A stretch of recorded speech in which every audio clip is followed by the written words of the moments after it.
It was my first security job, and the novelty of it wore off soon. I found myself more interested in the painting I was guarding than the people I was supposed to guard them from. Because who would steal a painting in the middle of the day? I decided if I was to spend 8 hours a day protecting it from the curious toddlers with sticky hands, I might as well enjoy the art. I started, as anyone might, with the big ones. The famous names, the Vermeers, the Botticellis. By the second week, I knew the location of all the major paintings in the museum, which was just as good, as a large part of my job seemed to consist of directing visitors towards them. I soon moved on from the famous arts, though, and discovered that I much preferred the overlooked landscapes and portraits. These paintings people would walk past, and occasionally someone would stop to read the title and the artist. But they would be gone, just as soon as they realized there was, more often than not, neither title nor artist to speak of. And so, I had named these paintings all to myself. I found the man standing in front of a small portrait, which was one of my personal favorites. His hands clasped behind his back, his face bent so close to the canvas, he might have kissed it, had he wanted to. It was a work of little consequence, a 17th century portrait of a youth lounging in a chair, looking distractedly out to the space. I had spent many dull hours inventing stories for my favorite paintings, but I had never been able to come to a conclusion about this one. It was a quiet day, nearly empty but for a few school trips and the occasional bored pensioner. So I decided to join the man.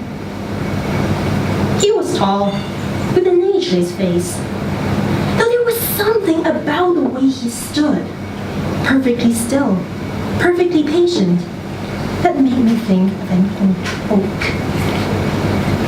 I made my round several times before I stopped to talk to him. Lovely, isn't it? I asked, as a way of a conversation starter. He looked at me. You think so? He asked back, and then looked around the empty gallery. It doesn't seem all too popular. I admitted it was one of my favorites, and he smiled. The museum lights twinkled in his eyes. What do you like about it?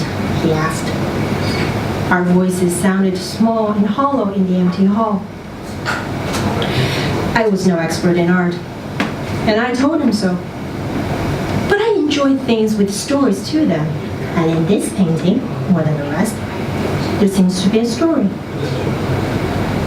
I pointed at the background, which consisted of a few vague grayish-beige brushstrokes, and a sketch, nearly too light to see, of what might have been the mirror frame on the wall.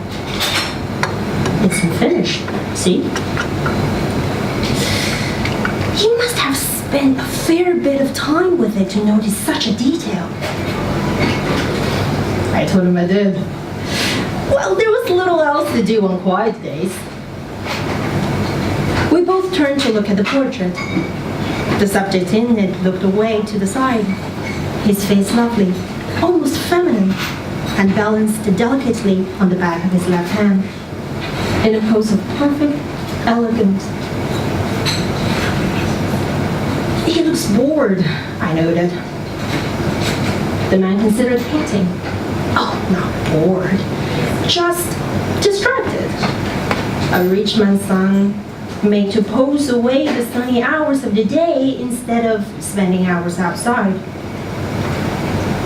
Now it's my turn to ask questions. What makes you think that? I thought at first he had not heard me. He looked at the painting with fondness before seeming to remember me. With a quick glance in my direction to ascertain that I was paying attention, he delved into an explanation. His finger nearly brushing over the painting as he explained the cost of blue pigment for paints as well as for clothes. He traced embroidery on the subject's doublet, the delicate strokes of light reflecting off of what must have been silk, the shine on the riding boots. The painting seemed to come alive before my eyes. I imagined sitting for hours in a chair, and the boredom in the boy's eyes looked less like boredom and more like quiet impatience. His eyes were turned towards the source of light, a window, or an open door perhaps. His right arm was not carelessly draped over the chair, but placed there to push himself up to leave. I thought of my own job, in which I was at least allowed to walk around, and felt a twinge of sympathy. It must have been very dull for him. Perhaps that's why it's unfinished. The man raised an inquisitive eyebrow. Happy that I had someone to share my thoughts with after spending so much time alone with the art, I found myself relaying my theories as it sprang to mind. The man stood still and listened, his eyes never moving beyond the edges of the canvas. Perhaps the boy had left, I suggested, or become restless, and the painter had grown frustrated and given up. Or maybe the family had never paid the painter a commission, and the painting had been left unfinished. Or perhaps the painter had grown bored. Or perhaps he had died. The old man said nothing, and I ran out of ideas. What do you think? I asked. He seemed to understand the art better than I did, as though I enjoyed wondering. I was eager for an explanation. Sometimes it's hard to go back to things, the man shrugged.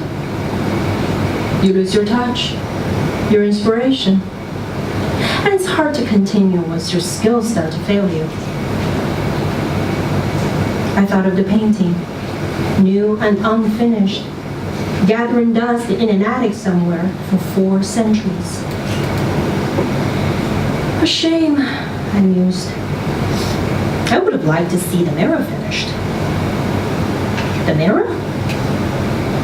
I pointed at the background, and the man leaned forward again, considering the sketch. His thoughts seemed to overwhelm him for a moment, and his eyes glazed over. His hand, raising as if to touch the canvas, stopped midair, seemingly forgotten until he was awoken from his reverie by the intercom message that the museum would close soon. Well, I said, clapping my hands together. It's too bad, but no use crying over it now. I bid the man a good evening and watched him disappear towards the exit. It's been many months, and I have wondered on occasion if it might have been him. Though 400 years seems an awful long time to wait for an inspiration. I still see the painting every day. The youth looked as distracted as ever, longing to step beyond the confines of the canvas and into the sunny afternoon. But behind him on the wall, you can just make out, if you look very carefully, the start of a new figure sketched out in the reflection of a mirror, looking intently at himself with a pleased sort of twinkle in his eyes.